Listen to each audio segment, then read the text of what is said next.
Welcome to another exciting episode of the $1 Million Peddlers. I'm Papergoy. And I'm Mr. Magazine. And it's the Hump Day Happy Hour Salute. And today we enjoyed Glenroth's. And you sort of enjoyed it. Yeah, it was good. It wasn't good. It was good. It wasn't too bad. Yeah, I've had worse. Let's put it that way. And we want to give a quick shout out to a good friend of the channel, Primetime Treasure Hunter. Today he's having his Thrift Battle Finals. And both participants win some money today. Should have been us. Yeah. I still got that trophy because the guy's a deadbeat that bought it. But, we was robbed. But a couple of other quick things, and then we will shout out to the feed. Last show was a great show. It really was. It was a really good show. As really big show. But it was all, thanks to you guys. It was also thanks to Mr. Magazine here. Funny thing, when he wakes up and actually prepares for the show, it's success. Yeah, I should put more time into it. Yeah. And another big quick thing, I missed a landmark. This is our 80th show. Wow. I have 76 weeks of work left. Well, 75 weeks, 2 days, but who's counting? Wow. Of work left. We've actually crossed the halfway point between shows and weeks left. I should try and sell the company in the next 70 weeks, so then we can retire together. There you go. That would be cool. There you go. Except you'd sell it to me. $1 Million Peddlers would take the world by storm. Yeah, but you'd only give me like $1.380. That would be very, very true. And a lot of people are here. There's a lot of people. Yeah, we got the lovely Lori's in the house. Marvelous Michael. Oh, whoa. You just changed it up. I did change it up. Yeah. Super See the Lights. Marvelous Merity Benton. Powerful Paper Time Machine. Awesome Antiquarian Bookman. Ferocious Feral Girl Vintage. Of course, I'm going to blame it on the shot. And obviously, Juicy John Jones is in the house. I'm not going to ask how John Jones got juicy, but that's a whole other thing. Wow. Okay, I'm off my game. Thanks to Mr. Magazine changing it up a little bit there. All right, we're going to head on into happy fourth quarter, everybody. I'm sure our sales are off the charts, off the hook, as we kids say. Yeah. But why don't you tell us how your sales are out there, and why don't you tell us, Mr. Magazine? Oh, that was not off the hook, unless you're so tired from packing orders. Oh, you're going to find out. I usually don't do this and call myself an idiot, but I'm an idiot. I concur. I can blame it on that I'm busy. I can blame that I was in Georgia. But what it gets down to is my sales were crappy. Okay. Because for the last 10 days, I forgot to put my store sales back on. And for me, that's a big deal because we got the 200,000 listings. And if I don't do that, sales get putrid. And I'm thinking, like, what's going on? I go, has it been 45 days yet? Because I think that's the maximum they allow you to put the sales on. I go, let me check. And it just so happens that the 45 days was up like the day before I went to Georgia. So I'm going to blame it on I was busy, whatever. But, cost myself probably $5,000 in sales over the last 10 days. But it is what it is. Oh, there you are with the excuse of the week. Yeah, right. Yeah. So guess what today? Sales are up. Okay. Yeah. A couple more people came in. And I did do the sales at like 3 a.m. I go, I'm getting these on right now. So I did the sales at 3 a.m. and it paid off. Well, Jeff, just because I called Juicy John, I got to call Juicy Jeff is in the house. I apologize. And the powerful putting postcards as well. Hopefully powerful is your sales. A couple of people that are mentioning their sales. Let's go down. Let's see what we got here. Yep. Hello. Good evening. Yeah. I just skipped one. Something happened here. Worst weekend. Wow. That's yours is a lot. Yeah. We had some bad days as well. Yeah. It's fits and starts. Okay. Yeah. Slow the last. Well, every Sunday's horrible. I'm blaming it on football, obviously. That's the Sunday excuse of the week. You got to, exactly. Somewhere between putrid and acceptable. Well, you're trending the right way there. So bad, my eBay managed payments are being made with coins. Jeez. There you go. So your sales are not juicy. That's a shame. Up over 100%. There you go. We all got a copy pudding. Yeah. Those are powerful numbers. Powerful puddings. Powerful. I'm going to blame my excuse of the week is all of the various site changes with eBay. Oh, my employees hate them. And Aaron Judge. I think a lot of people were so busy watching Aaron Judge, trying to see if he'd break the record or not, that they weren't paying as much attention to my eBay store as they should. He cost me $1,500, Aaron Judge. How did he cost you 50? I have to hear this. Well, someone came in. I bought a baseball. Okay. Well, it was actually $400. I paid about $420 for the baseball. Okay. And we're doing the basement, and we got all these cool jerseys of all these top players, Jordan and Giannis and Emmitt Smith, my favorite. I go, we need an Aaron Judge. We got Jeter, we got Mantle. Why not Aaron Judge? We're not going to get Maris or Babe Ruth, but so I bought an Aaron Judge jersey. It was the cheapest on eBay that was framed. Oh, you bought a jersey? Okay. Yeah, it was his All-Star one. It's certified, $1,000. Can I ask one quick question about that jersey? Is it waterproof? I don't know, but it's going to be. Yeah, we will find. It is off the ground. Yes. My sales are actually better this week than last week. Because you're in town, you're actually here. Yeah, but I've only got 17 listings up at auction, which means I've only listed 17 items in the last week. They must be good items. No. They're drawing everyone in. That must Those 17 items are drawing everyone in. They're drawing flies. Yeah. Yeah, but my sales are actually better. Although yesterday I had no sales till about 2:00 in the afternoon. Then I sold one item. Wow. I ended up selling about 5 yesterday overall, but because I've changed my pricing structure where I'm going a little bit higher on the prices. Yeah. The dollar amount isn't terrible. I think I sold $140 yesterday or something like that, which is low, but it's not absolutely terrible. Whereas 10 years ago, 5 items would have been like $50 worth of sales. Yeah. Because I'm selling higher priced items, a little bit better items, all that kind of thing. Amazon, though, last week was the first week in about 10 years that I actually sold more items on Amazon than I did on eBay. We've been selling more magazines on Amazon than on eBay, which is rare. I mean, it's just been crazy. I figured out I'm selling 40 to 50 items a week on Amazon, and I'm replacing 4 a week, 3 a week. Yeah. I'm not listing hardly anything on Amazon yet. I'm still selling. At some point, that has to stop. Yeah. Which means I really have to get some more stuff listed on Amazon. Well, and Christmas around the corner, so if you have anything that's sellable for Christmas, you got to get it on Amazon over eBay, no doubt. All right, so Puddings is doing the end and sell similar. Yeah, we tried that once. It was a nightmare, but you're not set up for it. I think that's the issue. Yeah, that really is the issue. Yep. One year I used the last episode of Seinfeld as an excuse for slow sales. Could be. Yeah. And Ron is in the house early. Oh, and local Ron did give me a lead that I have not followed up on at this point, but I may. Depends on how my week goes. Local, I believe it was RIT professor, but you have to call to set up an appointment to go over and buy books and a lot of other stuff. So I will see how my week goes. So he sounds like you. You got to call for an appointment. Oh, Local Joe. Hopefully it can be as good as last week. Local Joe, yep. Primetime is on after us. Oh, you meant us. I'm sorry.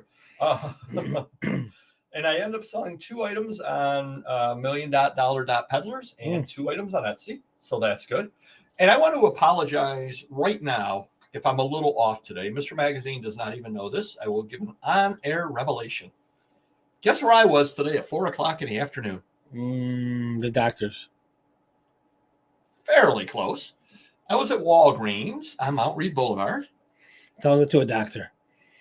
I was getting 2 shots. Yeah. I got a shot in my right arm and a shot in my left arm. One was the flu shot, and one was whatever they call the COVID booster shot now. And one was in your mouth.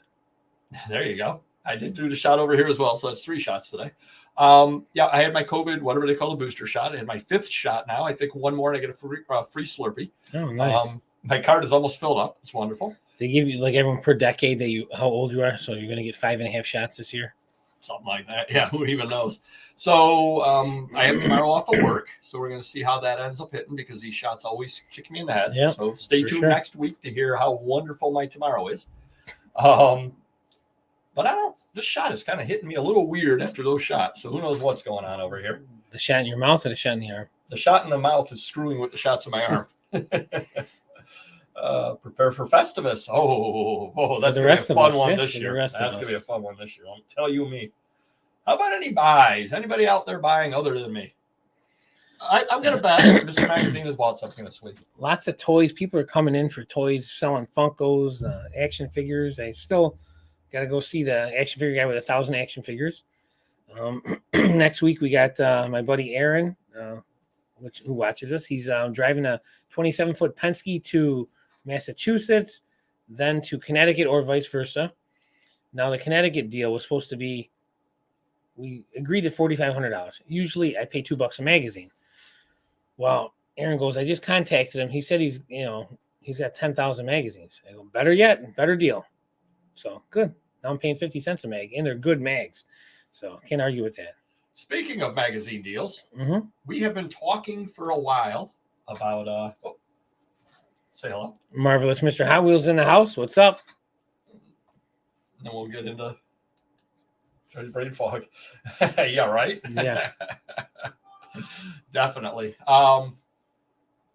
We were talking about hauls, and we have the Atlanta haul. It will finally be posted on Tuesday. It's all set to go. And let me tell you this. My mother used to say that people got a bug up their butt. And I don't know if your mother used to say that or not. She used a different word, but yeah. No, so did my mother, but my mother swore like a trucker, but it's a whole nother story. Random neighborhood kid got a bug up his butt, and he decided he was going to be Spielberg, Fellini, and Cameron all together on this video. He went above and beyond in the editing. It's a 24-minute video. Wow. All I can think of is he wants to get a job with Jiminy Flippit as his producer. So he's using this as a sample to send over there. It's all that I can think of. Nothing wrong with that. But actually, a really good video. He did a lot of work on the editing. I will be posting Tuesday. 150,000 magazines in Atlanta. Got a lot of footage. Plus, I mean, I don't know if we can do a fourth trip or at least store them somewhere else, but we might do a Penske. If we can squeeze it in, we'll have about 5 days left in a month till they have to be out of the warehouse. So if there's still stuff to throw out and it's worthwhile, we might invest into a Penske and store it at my buddy's place in Georgia. But we'll see about that. Yeah, so you've definitely got to. I hype everything under the sun, but I don't hype our videos nearly enough. Definitely next Tuesday, you definitely do want to see that video. Like I said, Random Neighborhood Kid, shout out to him. He actually did a really, really good job. And he may be put on the in the spotlight again November 9th, I recall. Yes, I will not be here. Mr. Magazine on November 9th will be. Well, why don't you tell everybody where you are? Hype it up. So I'm a member of the IMS. It's an international monetary system. It's a trade barter system from businesses. So, well, we do the show every year. I load up tons of autographed sports memorabilia, and we sell thousands of dollars in stuff in trade. And that's how I'm able to sometimes take trade out and other things that I need done for my business, and it works out well. But it happens to be on a Wednesday this year, so I cannot make that show. Well, another thing that Mr. Magazine does at it, and this was actually brilliant for once, he sells things or trades, I guess, barters, various things like oversized jerseys, framed jerseys. Yeah, things that I don't want to ship on eBay. And in general, you can charge more money on it here because people are walking around with a lot of trade dollars, which is, monopoly money, so to speak, and they don't mind spending $1,000, $5,000, $10,000 sometimes, and just one item just to get rid of some of the trade they have. Yeah. So, last year we had a Josh Allen framed jersey, and they did a silent auction. I think it went for like $2,500. So, Jeff, you need to stop buying. I know Jeff is offering for the $1 Million Peddlers to come over and pick his storage unit. One of these days we will do so. Not this year. Trust me, Mr. Magazine came in today and started laughing when he saw my living room, and I've still not unloaded half my stuff out of my car. Oh, Marvelous Michelle's in the house. How's it going? And Juicy John. There you go. Meeting with Davos. Of course I am. IMF meeting him. So of course he is. There he is. Yeah. So I ended up doing 2 buys last week. Well, I ended up doing 1 buy, and I might be doing 1 buy. Went to Allentown Paper Show. Big shout out to a couple of subscribers that I met over there. That was really good. My wife got really, really embarrassed because somebody saw her walking in with me, and they were waving, so she walked over. It was the gentleman who was sharing the booth with Craig, Vintage Syndicate and Ephemera. Mm-hmm. And so she walked over, and I'm oblivious because I'm blind. And so he's like, "Oh, he went the wrong way. Are you associated with the $1 Million Peddlers?" And my wife's like, "Oh God, get me out of here! Get me out of here!" I thought they were going to say they thought she was your daughter. Oh, ouch! Ouch! I've been there too. So I ended up filling up the car with Craig's mystery boxes. He ended up wholesaling them all out to me because he said, look, I want to get rid of this stuff. I want to go home, basically, and I got to get rid of this stuff. He gave me a good price. I've been opening it up, finding some good stuff for the Whatnot auctions. Crazy thing is I actually found some stuff for my collection, too. That's good. That's really good. Yeah. Very happy with that entire deal. Bought from a couple of other people. The biggest problem, and that's what kind of led to what our main topic is going to be tonight. I walked into the show, and other than Craig, I didn't know anybody. I mean, I may know some people by name, but I didn't know them by face. I have never seen such large spots for each dealer. So no local celebrities that you were aware of? None that I was aware of. Although I did see one guy walking around, and I was not on my game at the moment. He had his phone, and he's holding it up, and he's going, so we got all this stuff over here at the Allentown Paper Show. This gentleman over here has, and he's doing that. And so he's obviously recording it for some kind of a YouTube channel. And I really should have asked him what his channel was. Should have stopped him. I thought you were going to say he was auction professor or something like that. No, I didn't know who he was. I should have stopped him and asked him who he was, and maybe try to do a crossover with him or something like that. But I'm like, oh, I know. Remember the guy at the comic show last month or whatever? He was going around forever. It was crazy. People are doing that. Oh, yeah. And he was going up on everybody's things over there. Yep. So I had a good time over there. I probably will be going back in April. Met a subscriber. You're going to love this. So I met one of our subscribers over there. I was talking with him. Really, really nice guy. I assume I can say his name. Cool and Common. Talking with him and everything. So I bought all the mystery boxes. I ended up getting him to move all the mystery boxes out to the car for me. Nice. Craig was able to finagle a what do you call, not a dolly? It's like a flat piece of wood with the wheels on the bottom with the a cart, some kind of a cart. I think you can call it a dolly. Yeah. And so we filled that all up, and he pulled it out, and I pulled my car around, and he helped me load the truck. Nice. So shout out. Yeah. He did buy 3 boxes from Craig, and I carried 1 to his car. Oh, that's fair. So yeah, I mean, proportionately, it's equal. You know. Yeah. He carried 80 boxes for me. I carried 1 for him. Yeah, sure. What the heck? Right. Powerful Paul's in the house. How's it going? No, you've not missed a Cardi B yet. Do not worry. Yeah, we will get there. So then I went on a buy. The reason why I went on the buy is we have a mutual friend that buys stuff and said to me, hey, you may want to go to this buy. And so I contacted the people. Mm-hmm. And to people not outside Rochester, this will mean absolutely nothing. To people in Rochester are going to go, oh, basically Lyle Avenue, right near Saratoga Street, right down in one of the worst neighborhoods of Rochester. So it took a long time to get this buy set up because the gentleman that I was dealing with changed his phone and apparently gave his phone to his cousin.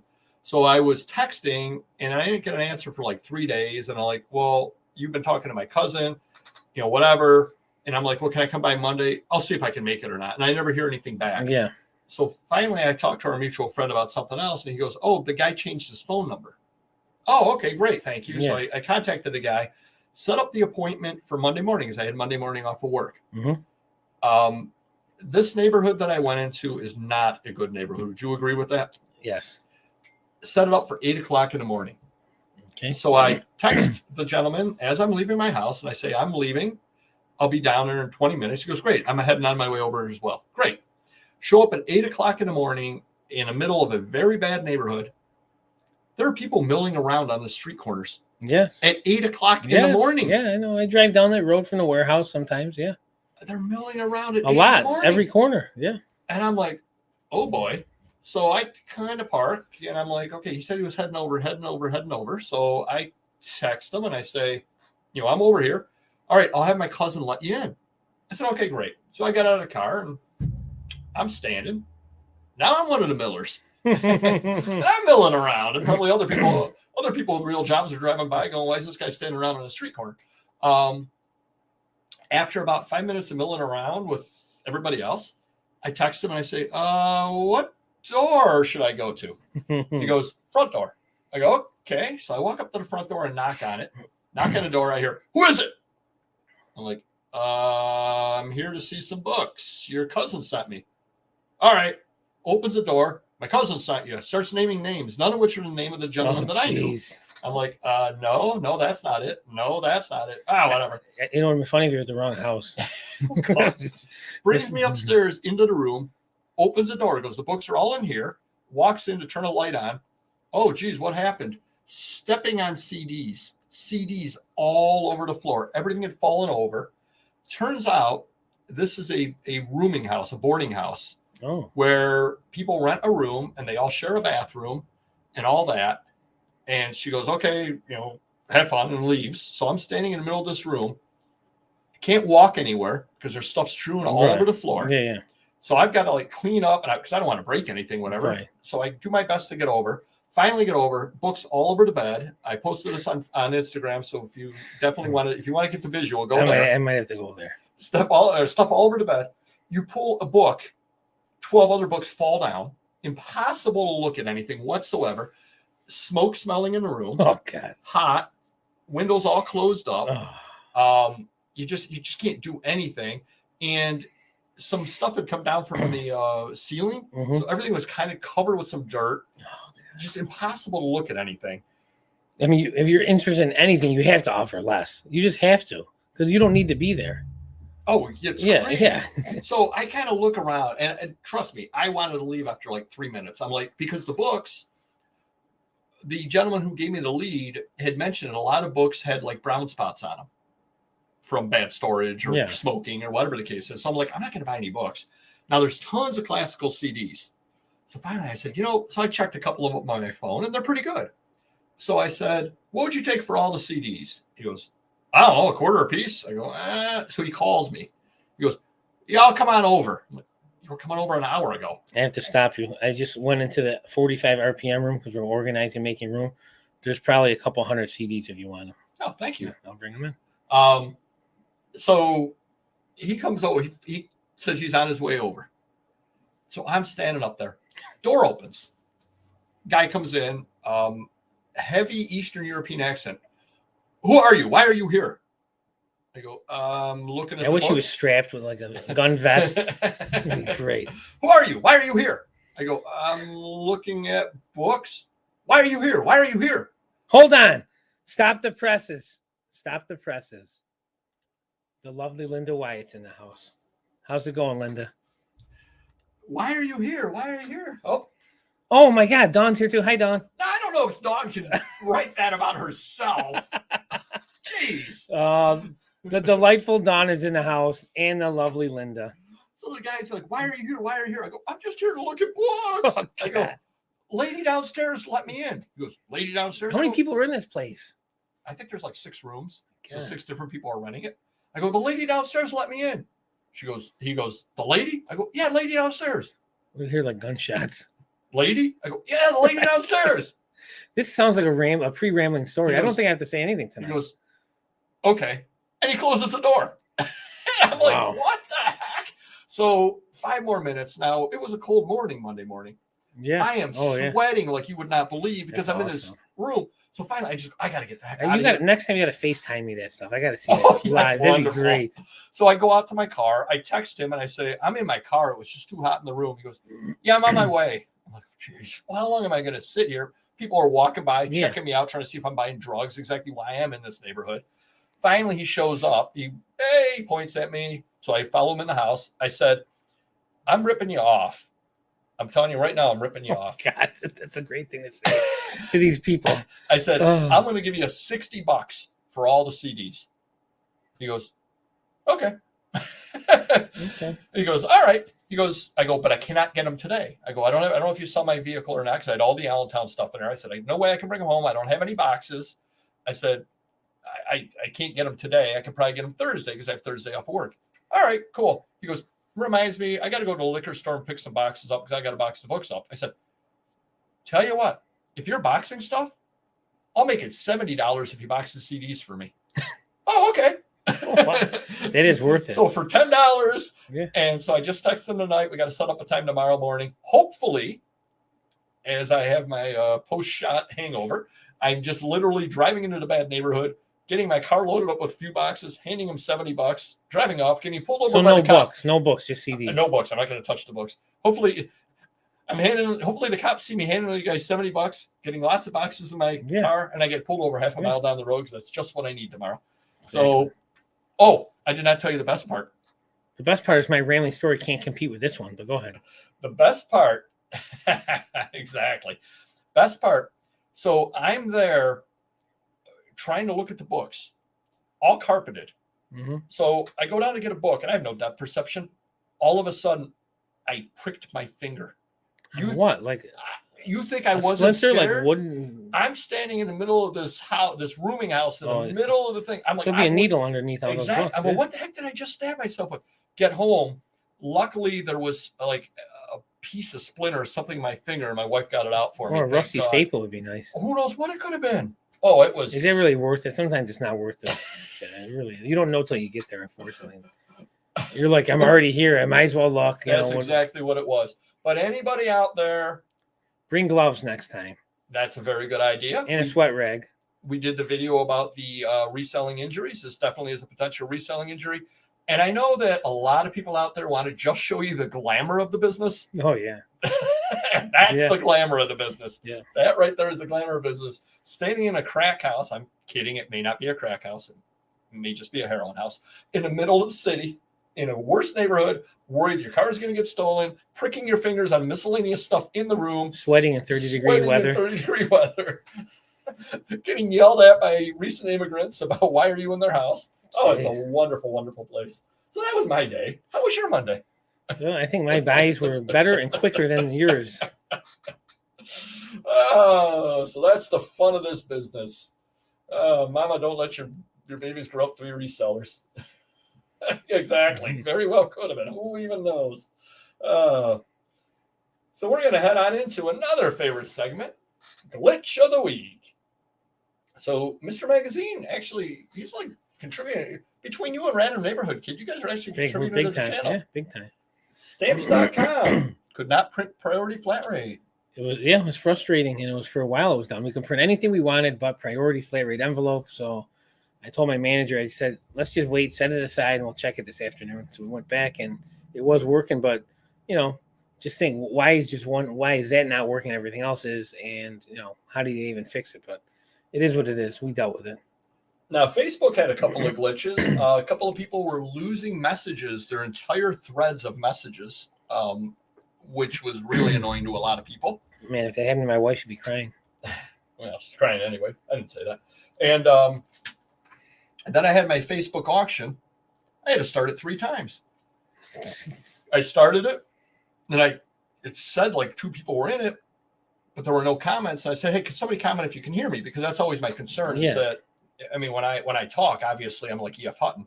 But if nobody's listening, and then I get a comment from somebody, you didn't see my message or my comment. I go, no, I did not. So I restarted it. Same thing again. Restarted it a 3rd time. I was all set to throw in the towel. 3rd time was a charm, and ended up taking off. So I want to thank everybody who came to all 3 of my auctions that day. It was wonderful. Rambling story. You never know. But the winner this week for Glitch of the Week, eBay. Okay. With their standard envelopes. What's going on with standard envelopes, Mr. Magazine? Am I supposed to know the answer to this?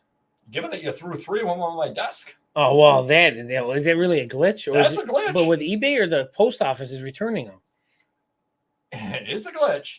To anybody who does not know this, and it appears as though there's been some changes in the standard envelope. I posted this over on Dom's Facebook page and had a couple of people commenting on it.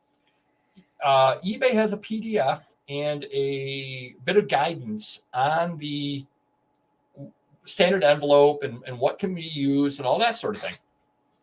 And they have a link. They say these can be used, and they're certain size rigid mailers. Yeah. Which is what we've bought. Yep.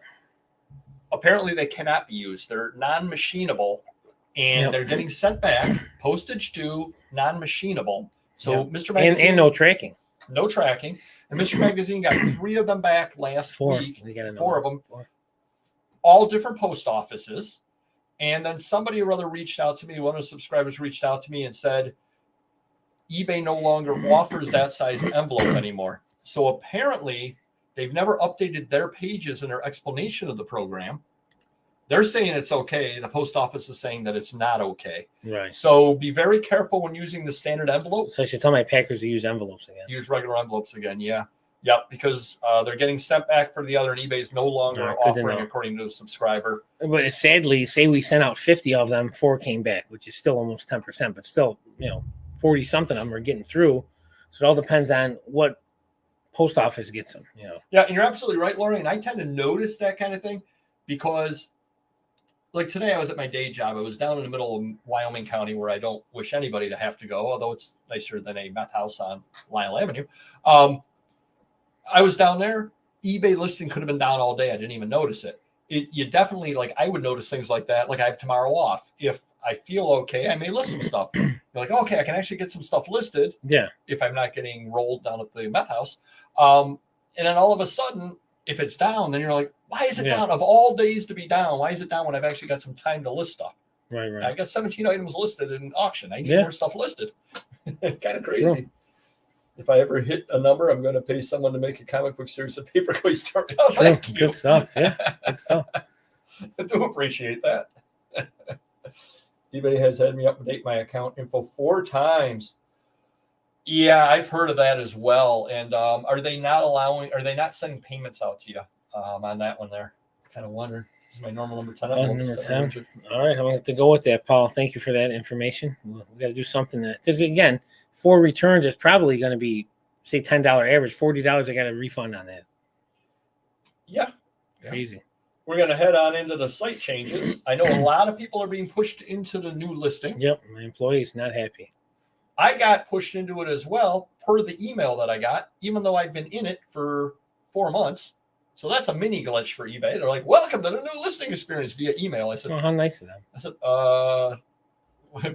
what, do you have the post office deliver this? It's about 4 months late. What the heck? One of the subscribers reached out to me, and I gave him some a primer on it and things to look out for. Certainly, if you get pushed over into it and you have any questions, you certainly can find us easily enough and just ask me any questions, and I will tell you no lies. Or ask me no questions, I'll tell you no lies. I'll try to help you out, though, as best as I can as well. Some eBay branded small flat. Okay. Yeah. Oh, that's some good advice right there. That is very good. And don't go to meth houses in the middle of the city. Cut off payments by 1090. That's scary. That's very, very scary. Can you imagine I get pulled over by a cop and he goes, son, you were at a meth house. What were you buying? CDs? Yeah. Mm-hmm. And then I got a whole box of, and again, I know Craig sold me good stuff, but I got a whole box of mystery boxes in the back that are literally called mystery boxes when I bought them. Son, what's in those boxes? I don't know. You're not lying. Yeah. No idea. It could be anything. Crazy. Got switched to the new listing system. Doesn't seem too bad. It's not bad once you get used to it, but there are some areas to get used to. The biggest area that I would say, if you're somebody that runs auctions, be very, very careful that you're actually set up to run an auction. Because if you go and you revise an item on Buy It Now, and then the next day when you log in to sell, it will automatically default to Buy It Now. And then you've got to, and it's not easy to tell whether it's Buy It Now or auction. So that's probably the biggest problem I see. And the item specifics are a nightmare to try to list. I don't know if people know. They tell me, yeah. Yep. Top loaders work too. If you prefer that, I put them in a team bag. There you go. That's a size envelope for cards. 9's a little long, don't you think? For 9.5? Yeah. 9.5 by 4.5? Yeah. For cards? Yeah. Photos load quicker. They load it. Oh, good. That's good. 90% of the time. Occasionally, you're going to get whatever the glitch was that I told you about last week, where it was something like basically uncataloged or uncategorized or some kind of photo like that. If you do get that error, X out, come back in. The problem is it does not save it as a draft. I don't know why, but it does not save it as a draft. I got switched and I hate it. Yep. Yeah, they switched me a long time ago for some reason. That was one of the lucky ones. It's not too bad overall. I would say it's probably overall a little better than the old one, but it does have its areas. You can say hi to Justin? Well, I'm looking at Paul's because it's about the card. Sorry. I got to call you Juicy because I called everyone else Juicy. So it's Juicy just in time flipping. How's it going? And Paul's got some little tidbit here. The number 10 size fits the trifolded packs. Okay. All right. We'll get some of those. We may even have some I don't even know about. I'll ask my packing guy. Do you know offhand we have those? I do not know. All right. Ton of complaints. Okay, that's good to know. Thank you. No, It's probably just me. I'm sure it's not him. I can talk louder into this thing. There you go. All right. We probably solved it. Gonna head on into item of the week, and I actually showed this to Mr. Magazine before the show, and he had never seen this before, and I've never seen this before. The Lionel magazine for the 1930s. These actually go for $25 to $35 an issue. Wow. They got some great little graphics in there of the various trains and all that kind of stuff out there. Was it about 16 pages, something other like that, 24 pages. Just great for the train collector.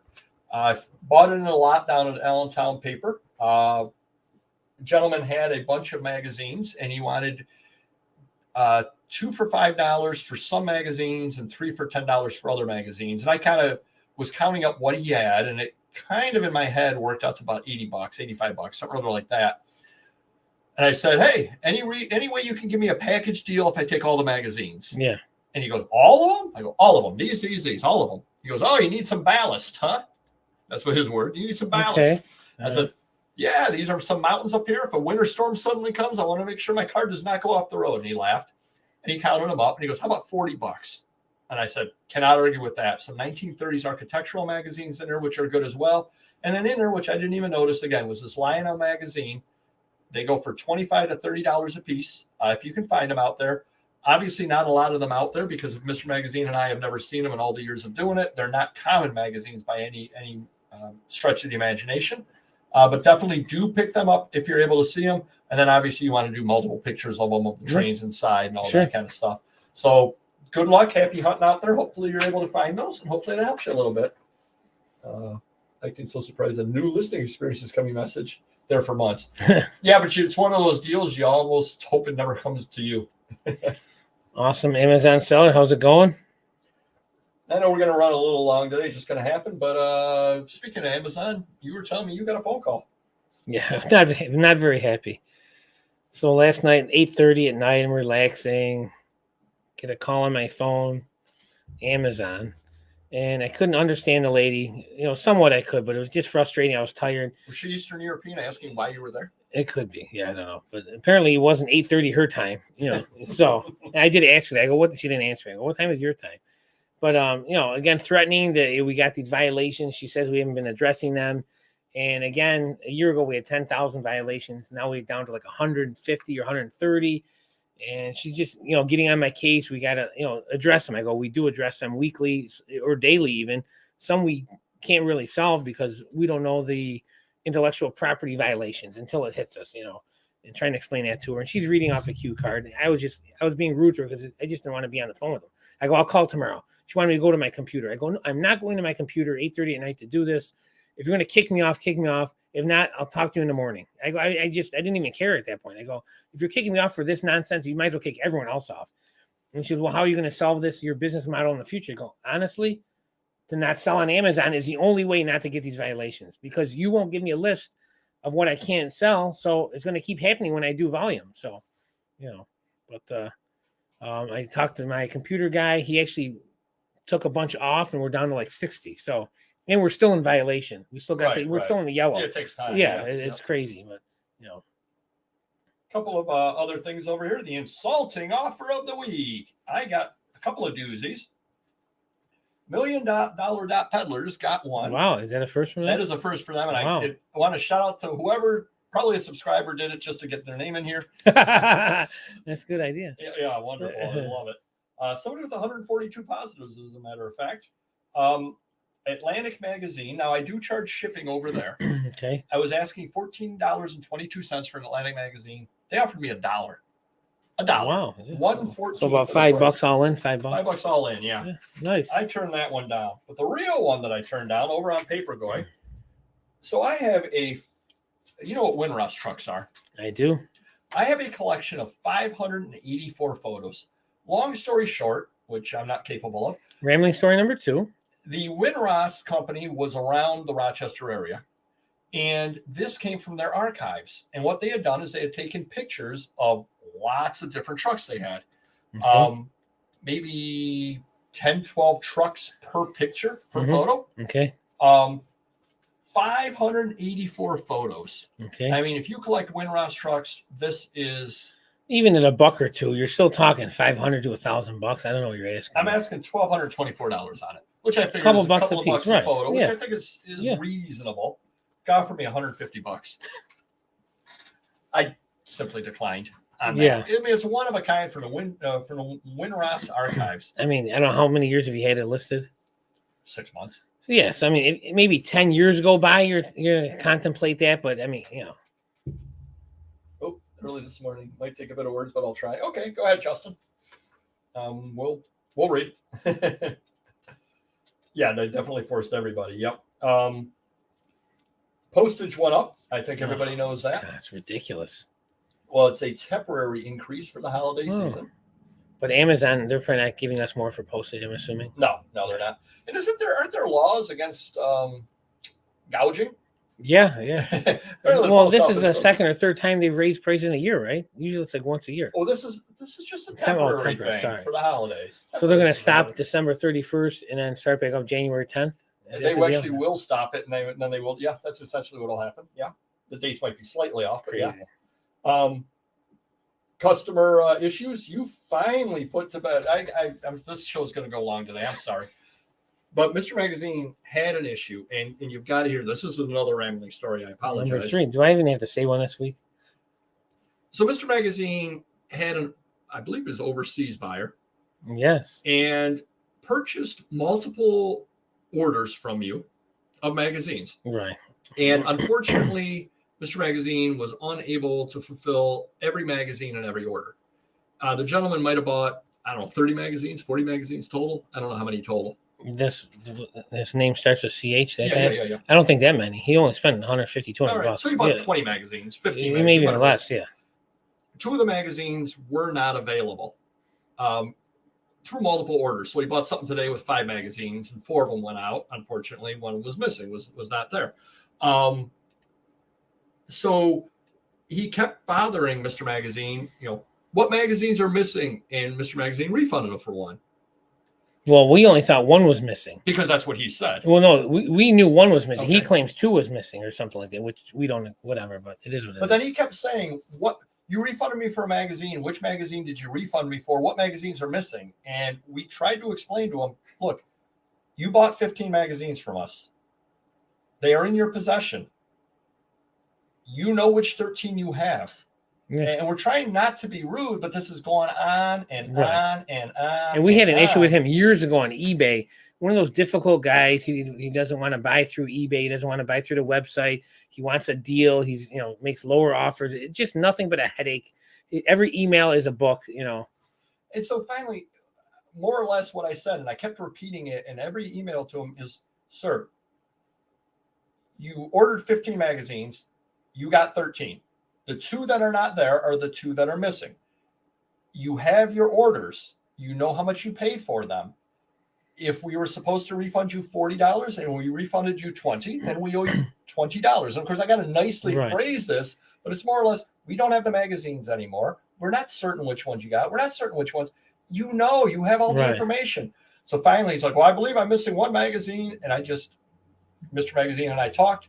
Figured it was about a $20 refund. I just sent him a $40 refund. I said, because I don't want to send him a $20 on top of the 20. Yeah, he made out like a bandit. I mean, you paid under $10 a magazine after it's all said and done, But I didn't want to go and refund him 20 and then have him go, the magazine was 22, because it would be like that. I know it was not 40. So I sent him 40, and I gave you even more than what you were. But we will not deal with him anymore. If he wants to deal with us, go right through the website. There you go. Good luck with it. Oh, that's the problem. Yeah. And then he kept asking why a magazine was still listed on there. And it's like, because obviously it didn't get taken down. We don't have it. We would send it to you. Oops, he's asking a long question. All right. That's for you. So an item listed at $2,000, very rare. It never comes up. Okay. Electronic testing unit. So guy asked 10 questions. I said an offer of $600 is untested. He said, okay. He asked me if I had any of these other items on the list, mainly blank tape. So I pulled all my blank tape. He said, oh boy. Made a listing for him. Let him set the price at $65. Okay. All right. Hours later, he asked if the screen had any blemishes. I said, yes, see photos. He wants to cancel after payment and tanking the item. Oh boy. Oof. I would not send. I would not send. I would not send. It's going to be a problem. More headaches. I would not send. I would relist, and I would block. Immediately block. On that case, no doubt whatsoever. He's not going to be happy no matter what. Does his name start with a CH and he buys magazines? Yep. Never force a customer to go through a transaction they want to get off. Yep. I absolutely agree on that 100%. You're just asking for trouble. Yeah. Because then what will end up happening is he'll end up returning it. He'll make up a bogus, not as described. You'll have to pay the return shipping. Right. And who knows what condition it'll be in when you get it back as well. Now, Amazon's different. When they want to cancel orders, I don't respond for a day because a lot of times, believe it or not, half the time I get an email back, oh, I don't want to cancel it. So maybe they're looking for a better price or they thought they're getting a better one. So that's the only time eBay, I'd give them a refund anytime they want and cancel anytime.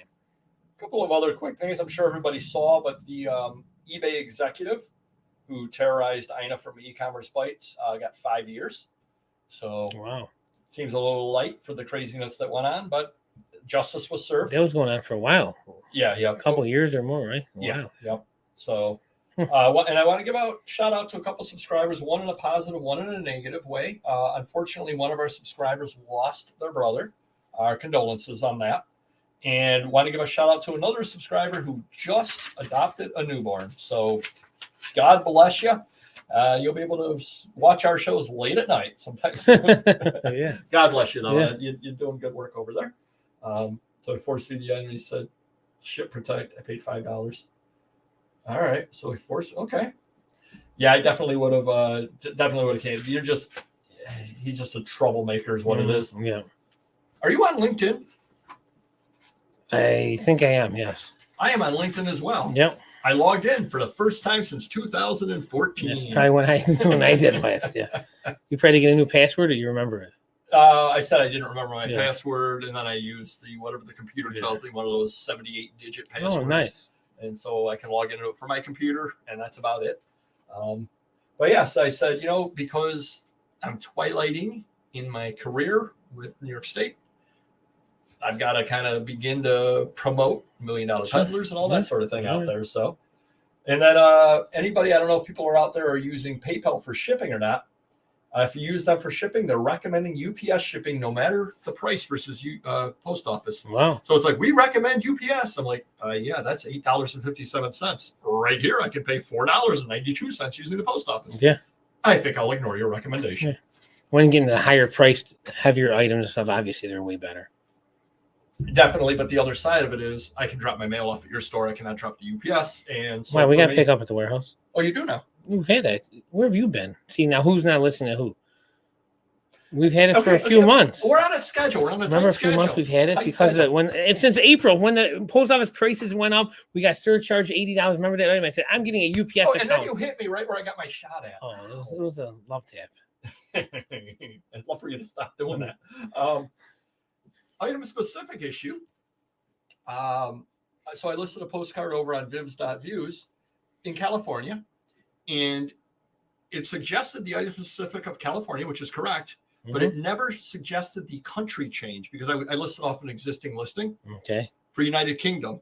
So it read United Kingdom, California. Oh, cool. Said, nice. That's rare. Very rare. Very rare. The California part of the United Kingdom is not well known. So everyone I've asked this question else said no sign. Yep. Oh, but definitely come back and let us know. I mean, hopefully it works out for you. I know a couple of weeks ago I did the story about the item I sold in Biblio, and the gentleman's address was like 143 South was his address, and then a city. And I'm like, there's no way it's getting there with this. So I Googled his address, found him, sent it out to him. Never heard back from him whatsoever. So sometimes things work out. Or I think it worked out. Nothing's come back to me. So I had someone not pay for something. Have you ever had that? Well, what did you say Monday? Look at all these expensive items no one's paid for. With people with a lot of positives. Yeah, it wasn't just, so I went to invoice them. They hadn't paid for about a week. I like to give them a second chance. I went to invoice them. I clicked on the invoice. It said, cannot view invoice. I said, okay. So then I clicked on it, and it said they had 9 positives, 0% feedback. I said, no longer a registered user. So I had to go and cancel the item, get my money back, relist, no problem. But it makes you wonder how much money eBay makes from people that are not on top of things. And just because there was zero chance the gentleman could ever pay because he's no longer a member of eBay. Zero chance I could get paid on it. None. Yep. If eBay had a mechanism in place. And they can't even contact you at that point. So that is true. There's nothing. Yeah. There's zero chance I could They have to search online. For me, sometimes they can find me because I got a store. But very hard. But I'm sure that's not the reason that they don't automatically cancel it and relist it for you. Right. I'm sure that's not. I'm sure it's not. Yep. I want to ask before we head into the main topic. I thought that was it. The feed something or other. How often or how quickly, when you order something, do you open the items up? And the reason I ask this is Mr. Magazine and I have had a debate any number of times where Mr. Magazine will sell something and somebody will say, this DVD doesn't play right, or this magazine is missing pages. And we'll look into it and we'll get the complaint today, and you sold it in August. Yeah, I'm not a big fan of that. And the reason why I ask, and I tell Mr. Magazine that a lot of people don't open their packages right away. They just do not. I used to be like that. Now I open them because I'm buying framed pictures, and that one came and damaged it. Think about it. I get a framed jersey, I put it in a corner, and let's say my basement's not done for 4 more months. Oh, let's put it on the wall, and it's January, and then it's all shattered. I got no recourse. I'm sure they're not going to allow me to do that. The reason I'm asking how long other people do is because I sold to somebody on Facebook, and they were messaging me, and they said, I'm happy with the books. I just opened a box I got from you that was postmarked August 16th, and they just contacted me yesterday. Nice. They go, I buy so much stuff. Yeah, right. I got my business to run and everything. I buy inventory that I just don't open it, and now I'm just checking into it. So it's not uncommon for people to wait 2 months to open stuff. And just because Mr. Magazine always thinks they're making it up because, why did you not know about it for 2 months? Right. A lot of people just wait for a while on that. A couple of other quick things. We'll head on in. Be very, very careful if you're listening Amos and Andy. A subscriber reached out to me, had an Amos and Andy piece of sheet music taken down after 2 years because it was offensive. And there are about 25 of that same sheet music up there. Yeah, it's crazy. So to say they were a little bit unhappy. Yeah. Well, and eBay will say, hey, when we kick them off when people complain. Yeah, right. Complain or something. Yeah, just like with Playboys and this and that. That's why I don't even mess with it. Yep. So be careful if you've got anything Amos and Andy. A couple of other quick things. Poshmark got bought. I don't know if you saw that or not. Yeah, for pennies on the dollar or something, half value. Oh, was it really? Yeah. I didn't read the whole article. It was half their IPO value. Wow. Well, look at you. A couple of other things. Another company was complaining about PayPal didn't pay them. Since 2008, they've been fighting with PayPal for a company called FastPings. PayPal wanted proof of shipment. They sell digital goods. A little hard to prove this. They were generating $300,000 a month in revenue. Wow. And then all of a sudden, PayPal just froze their funds on that. So a little bit crazy on that over there. Oh, I'm opening 3-year-old boxes right now. There you go. That's what Papergoy does with his ties when he buys them. They're very true. And did you see about the Chinese vase? I have not. There was a Chinese vase that was at an auction house, and the expert said that it was a 20th century vase worth $2,000. Okay. So it was consigned. Yeah. The auction house had to limit the number of bidders to, I believe it was 30 bidders or 300 bidders, something like that. I think 30 bidders they limited it to because so many people were asking about it. Wow. How much did that sell for, Mr. Magazine? $9 million. A vase sold for $9 million because the expert said it was a 20th century vase. And everyone else knew what it really was. All of the collectors ended up bidding it up to $9 million because they feel it's an 18th century vase. Wow. And I bring that story to you because a lot of people count very heavily on the experts when it comes to autograph authenticity and come to all those various things. And that was the case where the expert valued it at $2,000 and they had to turn away bidders because so many people wanted to bid on that. And that number of people did not want to bid $2,000 on it. And it went for $9 million. Yeah. So if you've been in the business a long time, trust your instincts, Yeah. because you obviously, a lot of people knew a lot more than the so-called expert did in that case. Yeah. So that's a feel-good story there. So if you've got something, I mean, Mr. Magazine has had a case where he sold Mickey Mantle autographs that he personally got. Yeah. And the authenticator said they weren't real. And Mr. Magazine's like, it was signed literally in front of me. I 100% know that it's real. Yeah. So the authenticators and the experts don't always know everything. Just to let you know. Oh, there you go. There you go. 300K in electric. Yeah. Money by buying things people described incorrectly. Yeah, definitely.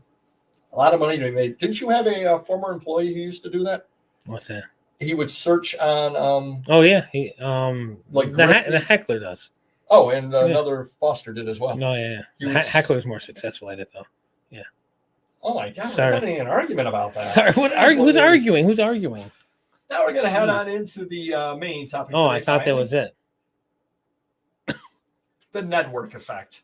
And this came to me because I went to Allentown Paper Show and I bought from a couple of dealers, and then I bought a lot of stuff from Craig over at Vintage Syndicate and Ephemera. Filled my truck up from him. And there were a lot of good things there. And a lot of really good things there. But I was a fish out of water.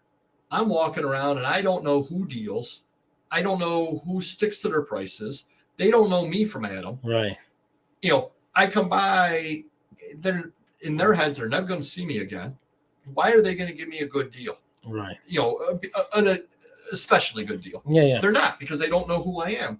Whereas locally, I do well because I see the people every week. I spend money with them every week. They're willing to cut their prices even more because they know that, hey, Dave's good for, Papergoy's good for, you know, $50 every week, $100 every week. He's always going to buy from me.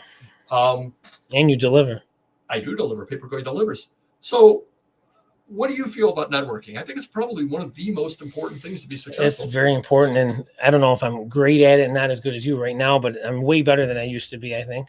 Yes, I concur. You know, and maybe because I like to grow my business, and to grow it, I can't just sit back and deal with one person. You know, well, part of the problem, and not to delve too deeply into your issues, you were in the shadow of your father, and he had his way of dealing, and he had his group of people that he dealt with. Yeah. And you could be moderately successful with that group. Right. But they also kind of viewed you as being the same kind of dealer as your father. So they may not necessarily bring you the juice. Right. Because you wouldn't have paid for the juice because your father didn't pay for the juice. Makes sense, yeah. Whereas you're more than willing to pay up on things. I mean, sometimes you'll sit there and show, we had something in the Bolo video today that you showed me, and what you paid on it. I'm like, wow, I never would have done that at all. Granted, it's not in my genre, but still. But go ahead. If we were talking about the networking. Yeah. So, you know, say 12 years ago, I'm dealing with 5 regulars. You know, now I'm probably dealing with 100 regulars, you know, and not just in Rochester, all over the country at this point, you know, so definitely we've come a long way. Well, didn't you get a few people have contacted you that their friends sold stuff to you from out of the area? Oh yeah. And they think I'm a fair guy. I pay fair, you know, go see me, and we get that all the time. Yeah. So yeah, you gotta pay right. And well, now we're hearing a lot of people saying no one's buying but me in Rochester. Like, they have called you up. No one else, is anyone else buying? You know, no one's buying. Probably not at this point, you know, the way eBay is and the way retail is. Yeah. Well, I'll tell you right now, that's not 100% true. I didn't see your butt down at the meth house. No, I do have my standards. Wow. Yeah. 12 cats and urine smell. I called it, you know, that was it. But so I guess the next question is, a normal person would give a deal at the flea. I don't put prices and stuff because I make the decision to upsell or offload or whatever. Yeah, but again, they don't know me. And if they've got the high prices on stuff, we're talking, you know, they're asking $15 on a piece of sheet music that I might be able to sell for $12. You know, maybe they're willing to sell me the entire pile of sheet music at $1 a piece, and they're just throwing crazy prices on it. We have a subscriber of ours that we always joke would put his phone number on something and write a $sign next to it. And that's how he priced stuff. And he talks to me and he says, yeah, I throw crazy prices on stuff. I'm more than willing to deal, but you never know. Somebody might bite on it. I don't know. Like him, I would be willing to make him a very low offer on it because he's not going to be insulted because I know he just made the price up. Right. Somebody else that I don't know, they may really think this thing is worth $300. And I'm like, it's a $100 item. They just threw a crazy price on it. Yeah. So you absolutely never know on that. It's very true. Oh yeah, there are definitely ways to that makes a big thing. How you massage the deal makes a huge difference as well. Well, that's what people like when they come in my shop. I'll research it for them and I'll actually print it out. You know, it's like, hey, these goalie pads went for this amount of money. I'm going to offer you this. So they, so they don't think they got, they won $1,000. And I proved them, hey, it's only $200. Here's the proof, so. Well, but, or even like the deal with the gentleman at the house, the rooming house, I came around and told him I'm ripping you off. I mean, I know that I am. I know I'm getting a very good deal on it. Right. But he just wants the stuff gone. He doesn't care. Right. Exactly. I probably could have said any reasonable number and he would sell it to me. Sure. In that case over there. And who knows, there may be other people in that rooming house that move out at some point and could have other stuff. And you give me a call on that as well. Hey, you bought the CDs this person has. Yeah. Do you need any? And probably not, but you never know. Right. You absolutely never know. Network is maybe 20% of what we do. 50% of sellers will drop when a bulk purchase comes. That's very true. Oh, and I'll drop too. And I mean, I'm sure there are deals that are too big for Mr. Magazine to handle. There was a gentleman, five 18-wheelers. There was a gentleman you used to sell stuff to in California. Yes. If he wanted to sell his collection, I don't know if you could handle it based off the value he was buying. I would try. Yeah. But again, if I don't handle it, who is handling it? Just like that Disney deal. I talked to the gentleman's friend about it today, and who is really going to buy that at any price? Even if he's willing to negotiate down from $150,000 to $75,000, I'm going to offer him $50,000. If he says no, but he has to sell it, it's going to take me a week and 5 employees to clear that place out. Wow. I mean, you're talking about little trinkety things that got to be wrapped. That's the trouble. Offer him $10 more if he packs it all for you. There you go. Works. Yeah, it will work. But how do you network? I think that will help a lot of people out there as well. I give them my card with my cell phone. They all love the cell phone thing. I don't think everyone does that. It's my personal cell phone. I'll tell them I'll answer anytime for the most part. If not, leave a message. But unless you're Amazon. Right, exactly. But I'll say, hey, if you want to send pictures to the phone, set up an appointment, anything. If you're out in an estate sale and you want to know what it's worth, and you want to sell it to me, I'll look it up for you. And they like that I'm at their disposal anytime they want to sell something. So I think that works well for me, at least locally with the local customers. I think one of the biggest things, because networking isn't the entire story. Best to buy in bulk, do the filtering. Yep. Limit your categories to gain higher knowledge of the category. I agree completely on that, 100%.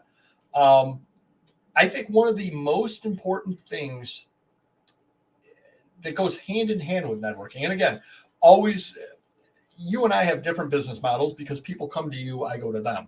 Right. I go to the flea markets I go to. But I'm always handing my business card out there. I handed my business card out to a couple of people out in Allentown. I'm always talking, to dealers and all that kind of stuff. I don't know if anybody's ever noticed or not, but I can talk. You never noticed stuff? No. But I think one of the most important things, because networking isn't going to carry the day in and of itself, is follow through. I think that is one of the most important things. Because I can tell you all day long, I buy anything and I pay the highest prices. Back in the heydays of newspapers, go to the classifieds and how many people had highest prices paid? Everyone. Everybody said highest prices paid. Every price guide, every book you looked into, yeah. Everybody pays the highest price. Well, that's not possible. It's impossible. Better to pay a fair price, but also, unless the stuff is garbage and you can't make any money on it, or unless the price that is being asked is just too high and you can't make any money on it, if you're trying to establish yourself, buy it. Yeah. Period. Even buying in bulk, and maybe you don't want all of it. And that's how I got to where I am now. Even for records, I don't buy much anymore for records, but I buy all of it or nothing, where they're going to go to the big stores and they just want to buy 5 out of it. People want to get rid of the whole thing.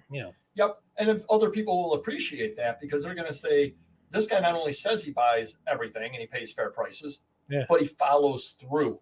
Because again, I could walk around to any flea market in the world and tell you, I'll buy stuff off you. And then you call me and you say, hey, you mentioned you bought magazines. I got 500 magazines, and I tell you, obviously I'm not buying National Geographic. I'm not buying as long as I lay down a little bit of ground rules.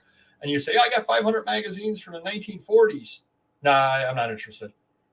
2-3 times he calls me, he's never calling me again. Right. Period. You burnt that bridge. Exactly. Right. Because you did not follow through. Right. So I think the follow through is as important as the networking. Now, some people are not natural networkers, are not naturally going out and talking. Yeah. You can still do it because, again, money talks, as they always say. You get the one deal, you buy it. Word of mouth is going to draw people to you. I don't think there's any question all about that. This is cut off. Like that's all it is anyway. Talking genuinely to people is best. Yeah. Very true. Very, very true. And again, like I mentioned to the guy today or the other day, I'm not paying you enough for this stuff. I'm not. But all in, A, I don't need the stuff. B, and I said to him, I said, a lot of these CD cases are cracked. Not a big deal what they are. Somebody stepped on them. Yeah. I don't know how well they play. I don't know.